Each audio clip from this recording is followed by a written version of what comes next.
Alright guys, so now we're going to implement our smooth scrolling, and we're going to have to use JavaScript with jQuery, and I'll explain a little bit about that in a minute, but I just want to show you guys something. I opened the site in Safari, and with Safari the position sticky doesn't work just yet, so the menu isn't sticking to the top, which is fine.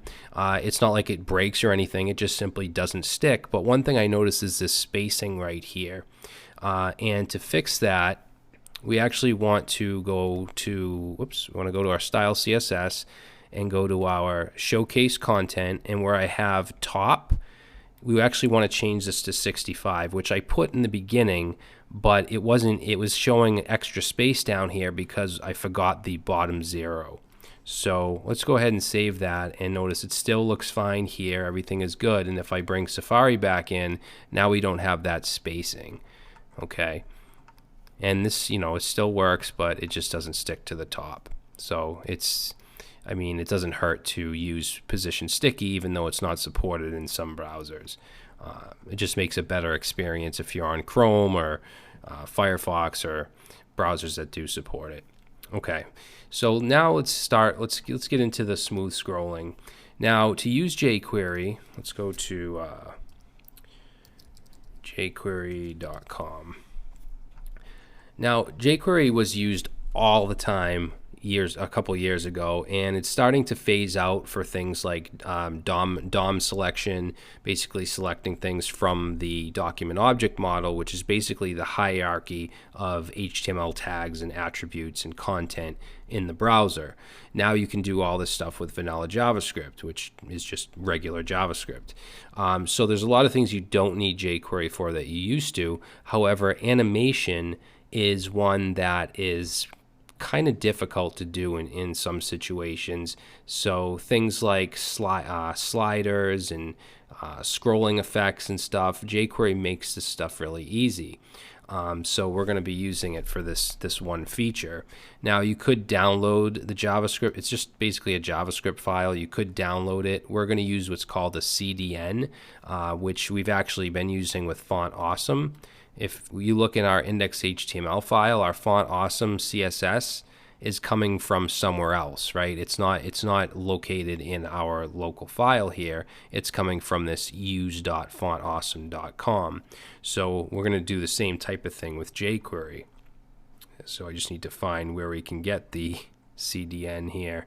Right here, using jQuery with a CDN, and it stands for Content Delivery Network. So let's go right here. So jQuery CDN provided by StackPath. Nope, that's not it. You know why I can't find it is because, okay, so that's the file. I usually just type in jQuery CDN. Yeah, so right here, code.jquery.com. And then there's different versions. We're going to choose the latest, which is jQuery 3.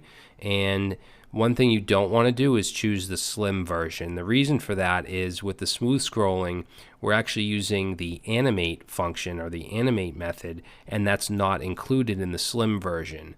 So you can choose the uncompressed, which is just the regular JavaScript file, or minified, which means that all the white space is removed, all the comments, things like that, and it makes your file it makes it a little faster because it's smaller. So we'll go ahead and choose the minified, and then it's going to give us a script tag that has the jQuery CDN. So we can copy this, or actually you can just click this. That should copy it to your clipboard, and then we'll go back into our index file, go down to the bottom, and we're going to paste this in above our main.js. In fact, I'm going to put a comment here and say this is our local JS file, and this is Google Maps, and then above the local we're going to put our jQuery CDN. Okay, so we're just including the jQuery JavaScript file from somewhere else. Now, it's important to put it above the main.js because we're using jQuery inside of this JavaScript file. If we put this below it, it's not going to know what we're talking about. Okay, so it's important to use this order. Now, we did use Google Maps inside the main.js, but notice that in the script tag that Google gave us, they use async defer. So that makes it so that we can actually put it down here and we can still use it in this main.js. So let's save this and let's go into our main.js, and I'm going to just paste this in. And this is our little code snippet for smooth scrolling. So basically we're targeting the nav bar, any link that's inside the nav bar, because if we look at our code here, our markup, our HTML, we have our, where is it? ID nav bar, and we're targeting the link. Okay, so if any link is clicked, so we're saying on click, which is an event, then we run a function. Okay, now this function, we're checking for the hash, because when we click this, we're basically looking at the hash and then whatever the ID is. And then we're going to call the animate on the body, on the HTML and body, and we want to scroll from the top to that hash. Okay, and I mean, you don't need to understand all this, but that's what it's doing. It's going to basically do a smooth scroll, and this is the speed at which it's going to do it. So you can make this faster or slower. It's in milliseconds, so 800 milliseconds. And then we also want to do it with the class of button, and the reason I put that there is because if we look at the showcase, we have the read more, and it goes to the what, and it has a class of button. So if we click that, I also want that smooth scrolling implemented. So I'm going to go ahead and save this. Our main.js is already being included, so it should work. So we'll go back here and say what, and it scrolls us down. And the reason that it's not covering the title anymore is because I put this in here. I basically said, we want to scroll down to the ID, and we want to minus 100. If I don't have this here,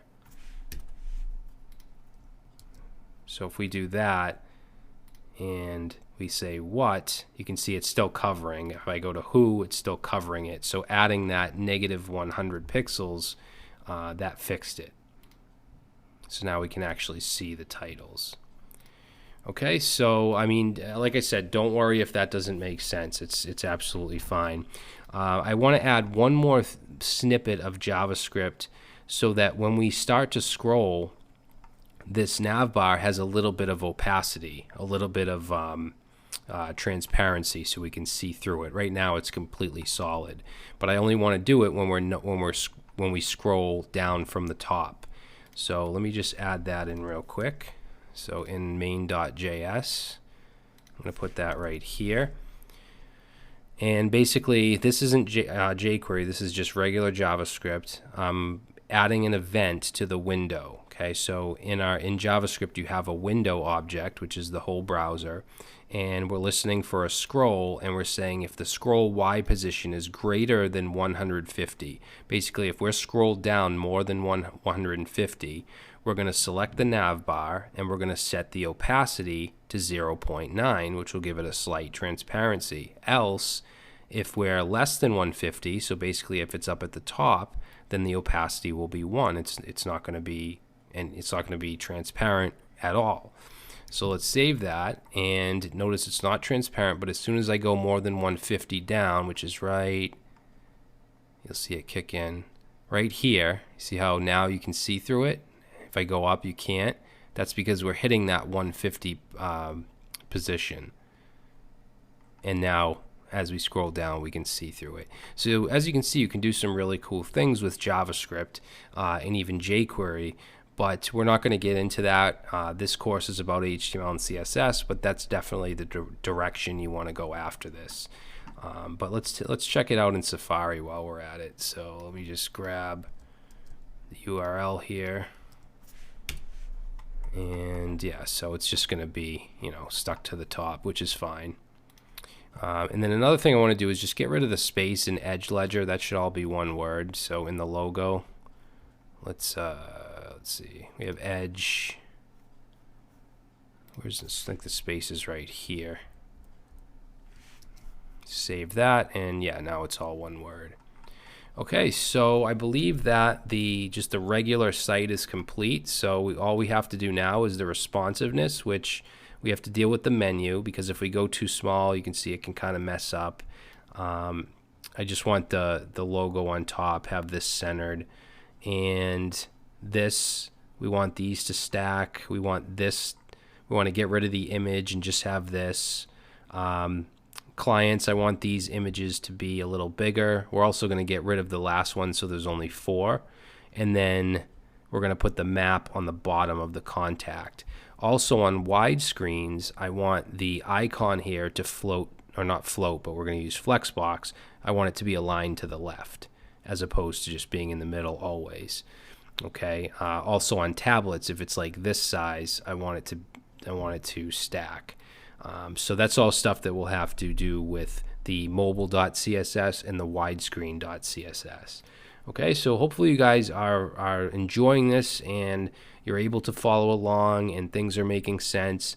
If a couple things don't worry about it. I mean, it happens. We're not going to understand every single thing the first time around. So, you know, it'll come to you in, whether it's in this course in the future and in future projects and in sections, or just creating your own projects and so on. All right, so that's it. I'll see you in the next video.